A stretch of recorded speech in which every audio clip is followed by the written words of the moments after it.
आपको शादी कर लेना चाहिए राजा। जिस राज्य में कोई रानी ना हो वो कैसा राज्य राजा। ठीक है मंत्री जी, जब आप लोग का यही इच्छा है तब मैं शादी कर लूँगा। ठीक है चलिए मंत्री जी, मैं सभी प्रजा का खबर ले लेता हूँ कि कौन सुख में है और कौन दुख में है। ये तो बहुत ही अच्छी बात है, चलो चलते हैं। अरे ये कौन है, ये तो इतना सुंदर है, स्वर्ग का अप्सरा इसे देख कर तो वो शर्म से अपना सिर झुका देगी। महाराज हमारे गांव का सेठ धनी राज का बेटी है। उस राजा ने लड़की का देख कर अपना रानी बनाने के निश्चित कर लेता है। 100 मुद्रा निकालता है और उस सेठ का घर का तरफ फेंक कर चला जाता है। उसी तरह रोज जाया करता था और बिना किसी को बताए 100 मुद्रा निकाल कर फेंक कर चला जाता था। जब राजा का बेटी बाहर आती है और देखती है तो कहती है कि अरे ये क्या, ये रोज आता है और सोने का मुद्रा फेंक कर चला जाता है। ये बात तो पिताजी को बताना होगा। पिताजी, रोज एक आदमी यहाँ से आता है और बिना कुछ कहे सोना के 100 मुद्रा फेंक कर चले जाते हैं। ठीक है बेटी, जब वो लोग आएगा तो तुम मुझे बुला लेना। रोज आता है सोने का सिक्का फेंक कर चले जाते हैं। रुकिए, मेरे पिताजी आपसे मिलना चाहते हैं। पिताजी जल्दी आइए, जो लोग रोज सोने का सिक्का यहाँ फेंक कर बिना कहे चले जाते हैं। तुम कौन हो, रोज तुम 100 मुद्राएं मेरे घर के तरफ फेंक कर चले जाते हो। जी, मैं इस राज्य का राजा हूँ और आपका पुत्री का मैं बहुत पसंद करता हूँ। मैं आपका पुत्री के साथ विवाह करना चाहता हूँ। राजा कहते हैं कि मेरा एक शर्त है। और राजकुमार कहते हैं कि बोलिए सेठ जी, आपका क्या शर्त है। हे राजा, हमारा यही शर्त है कि आप इस कुआं का धन से भर दीजिए। जिस दिन कुआं धन से भर जाएगा उस दिन आपके साथ अपना बेटी को शादी कर दूंगा। राजा अपना महल जाता है, सारा राजबारी बेचकर धन इकट्ठा करता है। बहुत सारे धन लिया कर उस कुएं में उतार उतार कर फेंकता है, लेकिन कुआं धन से नहीं भरता है। अरे, हम तो अपना सारा संपत्ति इस कुआं में डाल दिया है, लेकिन कुआं तो भरा ही नहीं। अब मैं क्या करूं, कहां से धन ले आऊं। एक काम करता हूं, जाकर रोज लकड़ी काट कर बाजार में बेचता हूं। जो धन मिलेगा इस कुआं में डाला करूंगा। अगर ईश्वर चाहा तो जरूर एक दिन ना एक दिन इस कुआं भर जाएगा। उस राजा ने वन से लकड़ी काट कर ले आया करता था और जो पैसा मिलता था वो पैसा उस कुआं में डाल देता था। उसी गाछ के पास सो जाता था। जब सुबह उठता था तो वो कहता था कि मेरा तो तबीयत खराब लगता है, आज मैं कैसे लकड़ी काटने जाऊंगा। अगर मैं काम नहीं करूँगा तो इस कुआं कैसे भरेगा। नहीं, मुझे तो काम करना जाना ही पड़ेगा। एक बूढ़ा बाबा आते हैं और कहते हैं कि अरे बेटा, तुम इतना कड़क धूप में लकड़ियाँ काट रहे हो। बाबा, मैं अभी आराम नहीं कर सकती, अभी मुझे बहुत काम करना है। ऐसा कौन काम तुम्हारा करना है कि इतने कड़े धूप में तुम लकड़ी काट रहे हो। हमसे बताओ। बाबा, मैं आपसे क्या बताऊं। मैं अपना प्रेमिका का पाने के लिए मैं ये सब कर रही हूँ। उस राजा ने साधु बाबा का अपना सारा बात बताता है। बेटा मेरे बात सुनो, इस लकड़ी का ले जाकर उस कुआं का परिक्रमा करके ओम नमः शिवाय का जाप करके उसमें लकड़ी डाल देना, देखना धन से कुआं भर जाएगा। उस राजा ने कुएं के पास जाते हैं और ओम नमः शिवाय का जप करता है। ओम नमः शिवाय, ओम नमः शिवाय, ओम नमः शिवाय जप करके उस लकड़ी कुआं में डाल देता है और कुआं धन से भर जाता है। राजा कहता है कि वाह वाह, ये तो धन से कुआं भर गया। हे भोलेनाथ, ये तो आपका चमत्कार है, आपका कृपा है, आपका अपरंपार है। आपका कृपा से कुआं धन से भर गया भोलेनाथ। देखिए सेठ जी, इस कुआं धन से भर गया है।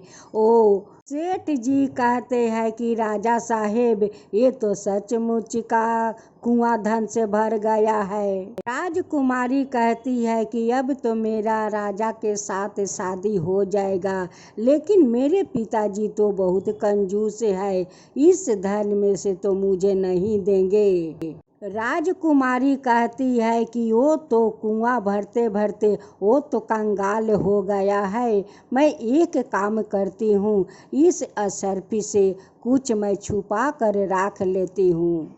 फिर सेठ जी वो दोनों को वहाँ से विदा कर देते हैं। अरे भैया, हम दोनों परदेसी है, क्या हम दोनों को यहाँ रहने के लिए घर मिल सकता है? क्यों नहीं भाई, चलो मेरे साथ, हम तुम्हें घर दिलाता हूँ। जो आदमी अपना घर देता है वो कहता है कि ठीक है, मैं तुझसे रोज 1 रुपया लूँगी, अगर तुम 1 रुपया दोगे तो मैं तुम्हें घर दे दूँगी। वो राजा कहता है कि ठीक है, मैं आपका रोज 1 रुपया दूँगी। आप चिंता मत कीजिए, ये मुद्राएं लीजिए और खाने के लिए कुछ राशन ले आइए। राजा सोनार के पास जाते हैं और सोना बेच कर खर्चा ले आते हैं और दोनों पति पत्नी बनाकर खाते हैं। दोनों खाकर सो जाते हैं। जब सुबह उठता है, सुबह उठकर रूपरेखा उनके गोले को बहुत अच्छे अच्छे टोपी बना लेती है। सुनिए, ये सब कपड़ा बाजार में ले जाइए, आप बेच आइए। वो राजा कपड़ा लेकर जाते हैं और कहते हैं अच्छे अच्छे टोपी ले जाइए, अच्छे अच्छे दस्तान ले जाइए। आइए भैया आइए, देखिए कितना सुंदर सुंदर कपड़ा है, ले जाइए भैया आइए। इसी तरह है राजा गांव गांव में घूम घूम कर रोज कपड़ा बेचने लगे। उनकी पत्नी कहती है कि सुनिए, देखिए हम लोग का पास काफी पैसा हो गया है, अब हम लोग का 12 काम करना चाहिए। अब हम एक काम करते हैं, बड़े गलीचा बनाते हैं। राजा कहते हैं कि हाँ हाँ रूपमती, अब हम लोग के 12 काम करना चाहिए। रूपमती सुंदर सुंदर बड़े बड़े गलीचा बनाती है। जब राजा बाजार में ले जाते हैं बेचने के लिए तो उनकी एक गलीचा नहीं बिकता है। ऐसा ही का एक दिन उनकी दिन बीत जाता है। एक आदमी आता है और कहता है कि क्या शाम भैया, अभी तक एक गलीचा नहीं बिकाया। अरे भैया, इसकी दाम तो कोई नहीं दे पा रहा है, इसलिए तो गलीचा नहीं बिकाता है। अरे श्यामा भैया, हमारा बात सुनो, गंदर नगर एक बाजार है, वहाँ ले जाओ, तुम्हारा गलीचा बिक जाएगा। अगर सूर्यास्त होने के पहले नहीं बिका तो एक राजा है, वो आकर तुम्हारा सारा गलीचा खरीद कर ले जाएगा। शाम राजबीरू का बात मानता है। वो गंधर नगर अपना माथे पर पोटली उठाकर ले जाता है। उस राजा ने गंधर नगर बाजार जाते हैं और वहाँ पर सभी को बुलाते हैं, आओ भैया आओ, अच्छे अच्छे कपड़ा ले जाओ, टोपिया ले जाओ, दस्तान ले जाओ, आओ भैया आओ। राजा का कपड़ा बेचते बेचते शाम हो जाता है, लेकिन किसी को खरीदने का हिम्मत नहीं होता है। उस नगर का राजा का नौकर आते हैं और कहते हैं कि ले चलो ले चलो, ओ राजा का दरबार में ले चलो, तुम्हारा सारा कपड़ा राजा खरीद लेंगे। ओ राजा अपना माथे पर मोटरी उठाकर उस महल के तरफ चल पड़े। राजा कहते हैं कि अच्छा व्यापारी, तुम्हारा क्या क्या सामान है। ओ राजा कहते हैं कि सब तो मेरा सामान बिक गया है, लेकिन गलीचा नहीं बिकाया है। राजा कहते हैं कि इस गलीचा तो बहुत अच्छी है, इस गलीचा को कौन बनाया है। ओ शाम कहता है कि ये तो गलीचा मेरी पत्नी बनाई है। हाँ तो बताइए इस गलीचा का कीमत क्या है। वो राजा कहते हैं कि राजा इस गलीचा का 100 रुपया दाम है। इसकी कीमत 100 रुपया नहीं, इसकी कीमत तो 100 मुद्राएं होना चाहिए।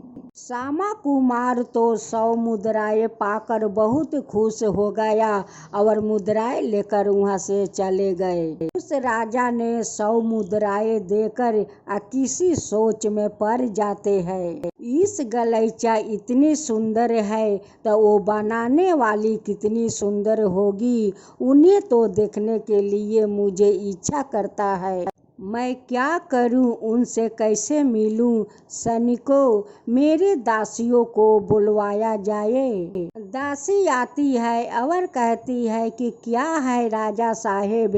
वो कहते हैं कि देखो इस व्यापारी का तुम पीछा करो और उनकी घर तक जाओ। उस बुढ़िया एक बच्चा को ले लेती है और श्यामा का पीछा करते करते उस बाजार तक पहुंच जाती है। जिस बाजार में श्यामा कपड़ा बेचते हैं उस बाजार में उस बुढ़िया पहुंच जाती है। फिर देर तक बूढ़ी अम्मा उस श्यामा का दुकान के पास खड़ा रही। श्यामा कहता है कि अरे बूढ़ी अम्मा, आपको तो मैं देखता हूँ, कब से आप मेरे दुकान के सामने खड़े हैं। अच्छा अम्मा, आपका कोई परेशानी है क्या। नहीं बेटा, मेरा परेशानी नहीं है, मुझे कुछ का परेशानी नहीं है। ये मेरा बेटा है, जब आपका अंगूठी देखता है तो वो चुप हो जाता है, जब उस अंगूठी का नहीं देखता है तो वो रोने लगता है। श्यामा कुमार का लगा था कि ये बूढ़ी अम्मा कपड़ा खरीदेगी, लेकिन इस बूढ़ी अम्मा का तो बेटा इस अंगूठी को देखकर चुप हो जाता है, अंगूठी नहीं देखता है तो रोने लगता है। ठीक है अम्मा, मैं अंगूठी देती हूँ, ये ले लीजिए अंगूठी। वो अपना अंगूठी खोलकर बूढ़ी अम्मा को दे देता है। तुम तो बहुत महान हो, अपना कीमती अंगूठी मुझे खोल कर दे दिया। आप कहाँ पर रहते हो। आप कहाँ रहते हो। माता, मेरा तो घर रंजनपुरी में है, मैं वहाँ अपना पत्नी के साथ रहता हूँ। फिर बूढ़ी महिला श्यामा का घर जाती है। अरे बेटी, तुम जल्दी से तैयार हो जाओ, तुम्हारा पति को राजा साहेब एक घर दिया है, अब तुम्हें इस घर में नहीं रहना पड़ेगा। अरे माता जी, आप कौन हो, आपको तो मैं नहीं चिन्हती, आपके साथ तो मैं नहीं जा सकती। बेटी, तुम्हारा पति मुझे यहाँ बैठाया है, अगर तुम्हारा विश्वास नहीं है तो इस अंगूठी को देखो। अगर मेरी पत्नी तुम्हारे साथ आने से इनकार कर देगी तब तुम इस औंठी को उसे दिखा देना। इस औंठी से तुम्हारा आसानी हो जाएगा। वो तो उनकी पत्नी कहती है कि ये तो मेरा पति का औंठी है। रूप रेखा जाने के लिए तैयार हो गई।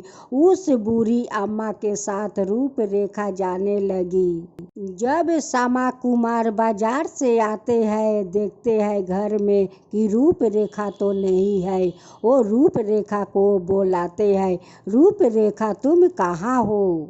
तुम्हारे लिए मैं नए नए साड़ी लेकर आई हूँ, तुम तो दिख नहीं रही हो, तुम कहाँ हो? श्यामा कुमार घर के अंदर घूम घूम के बुलाते हैं, घूम घूम के बुलाते हैं। जब रूप रेखा नहीं मिलती है तो श्यामा कुमार दुखित होकर बैठ जाते हैं। श्यामा कुमार बहुत दुखी हो जाता है और इधर उधर भटकने लगता है। उस राजा कहते हैं कि तुम मुझसे शादी करो। रूप रेखा कहती है कि मैं तुमसे शादी नहीं कर सकती हूँ। वो कहता है कि क्यों नहीं तुम मुझसे शादी कर सकती हो? तुम मुझसे विवाह कर लो और मेरी रानी बन जाओ। तुम जा मांगोगी वही मैं दूंगी। वो रूप कहती है कि नहीं, मैं आपसे शादी नहीं कर सकती हूँ। नहीं महाराज नहीं, मैं आपसे शादी नहीं कर सकती हूँ। मेरे पति किसी राजा से कम नहीं है। नहीं रूप रेखा, तुम्हें तो मुझसे शादी करना ही पड़ेगी। अगर तुम शादी नहीं करोगी तो तुमसे मैं ज़बरदस्ती शादी करूँगी। तुम मुझसे विवाह करोगी या नहीं, तुम्हें तो उसे छोड़ना ही होगा। कहो रूप रेखा, तुम्हारे सारे शर्त मुझे मंजूर है। वो रूप रेखा कहती है कि महाराज मेरा एक शर्त है। वो ऐसे नहीं, आप मुझे पहले वचन दीजिए। रूप रेखा, मैं तुम्हारा वचन का मानने के लिए तैयार हूँ। ये महाराज आपसे मैं शादी करूंगी, लेकिन आपको 6 महीना का मोहलत देना होगा। मैं 6 महीना अपना हिसाब से जीऊंगी। इधर श्यामा कुमार जहाँ तहाँ भटक रहे थे और रूप रेखा को खोज रहे थे और कह रहे थे कि हे रूप रेखा, तुम मुझे छोड़कर कहाँ चली गई? तुम्हारे बिना तो मैं नहीं रह सकता, तुम मेरे पास लौट कर चली आओ रूप रेखा। अरे ये तो मेरा पति है। वो दासी से कहती है कि दासी उस पागल को जाओ बुला कर ले आओ। दासी जाकर कहती है कि पागल, मेरी रानी तुम्हें बुलाती है। रूप रेखा अपना पति से कहती है कि आप कैसा हालत बना लिया है। उनके पति कहते हैं कि रूप रेखा, तुम मुझे छोड़कर यहाँ कैसे चली आई? तुम मुझे क्यों छोड़ दिया रूप रेखा? रूप रेखा कहती है कि नहीं नहीं, आपको मैं नहीं छोड़ा हूँ, मुझे तो छल से लाया गया है यहाँ पर। रूप रेखा अपना पति से सब कुछ बताती है। रुकिए स्वामी, इस मुद्राएं लीजिए आ एक घोड़ा खरीद कर ले आइए। यहाँ पर आकर एक रात रहिए। जब राजा पूछेंगे तो आप बोल देंगे कि मैं व्यापारी हूँ, मैं यहाँ एक रात के लिए मैं टिकी हूँ। जब महाराज आपको रहने के लिए अनुमति दे देंगे तो हम दोनों 12 बजे रात को भाग जाएंगे। श्यामा कुमार बाजार जाते हैं और घोड़ा का दाम करते हैं कि भैया घोड़ा का दाम कितना है। वो घोड़ा वाला कहता है कि भैया इस घोड़ा का दाम 200 है, ले जाइए, आप घोड़ा ले जाइए। ये घोड़ा तो बहुत अच्छा है, ऐसा घोड़ा तुम्हारा पूरे बाजार में कहीं नहीं मिलेगा, ले जाइए भैया। हे महाराज, मैं व्यापारी हूँ, आपका दरबार में मैं एक रात रुकना चाहती हूँ। महाराज श्यामा कुमार को रहने की अनुमति दे देते हैं और वो जाकर सो जाते हैं। वैसे दो चोर जाकर श्यामा कुमार का घोड़ा चुरा लेते हैं। एक चोर बाहर जाकर घोड़े पर बैठ जाता है और एक चोर अंदर चोरी करने चले जाते हैं। रूप रेखा पूरा तैयारी के साथ अपना पति को इंतजार कर रही थी। कहती है कि ये लगता है कि मेरे पति बाहर मुझे इंतजार कर रहे हैं। रूप रेखा बाहर आती है और देखती है कि घोड़ा खड़ा है और घोड़े के ऊपर मेरे पति है। वो धोखे से घोड़े के ऊपर उठ जाती है और चोर के साथ बैठ जाती है। चोर रूप रेखा को लेकर भाग जाते हैं। चोर को भागते भागते पूरा रात बीत जाती है और सुबह हो जाता है। ये कौन है? मुझे तो लगा कि ये मेरा पति है, ये तो चोर है। मुझसे कितना बड़ा पाप हो गया, इस चोर से मैं कैसे बचूंगी? रूप रेखा कहती है कि रुको रुको, और तुम्हारा घर कितना दूर है? रूप रेखा कहती है कि यही तुम्हारा घर है। वो चोर कहता है कि तुम कैसे मेरे घोड़े पर आ गई? तुम कहाँ से आ गई? तुम कितना सुंदर हो। हाँ हाँ, मैं तुम्हारे साथ विवाह करने के लिए तो मैं राजमहल छोड़ कर आई हूँ। वो चोर कहता है कि ओ मेरे लिए तुम राजमहल छोड़ कर आई हो? मेरा नाम तो कलुआ है और मुझसे तो कोई शादी करना नहीं चाहता है। ओ रूप रेखा कहती है कि हाँ हाँ, मैं तुम्हारे साथ शादी करने के लिए मैं तो राजमहल से आई हूँ और तुम्हारे साथ मैं शादी करूँगी। पहले तो मुझे भूख लगा है बहुत जोर का। जाओ जाओ मेरे लिए खाना लिया वो। अरे जान चलो तो पहले। वो कहती है कि तुम्हारा घर कहाँ है? यहाँ तो कोई घर भी नहीं दिखता है। वो कहते हैं चोर कि नहीं, यही तो मेरा गुफा मेरा घर है। फिर उस चोर ने रूप रेखा का उस गुफा के अंदर ले जाता है। जाओ पहले मेरे लिए खाना लिया वो। हम लोग खाना खाकर मैं आराम से तुम्हारे साथ बात करूँगी। नहीं नहीं, मैं बाजार नहीं जा सकती हूँ, मैं तो चोर हूँ। अगर मुझे पुलिस पकड़ लिया तो मार मार कर मेरे हाथ पैर तोड़ देगा।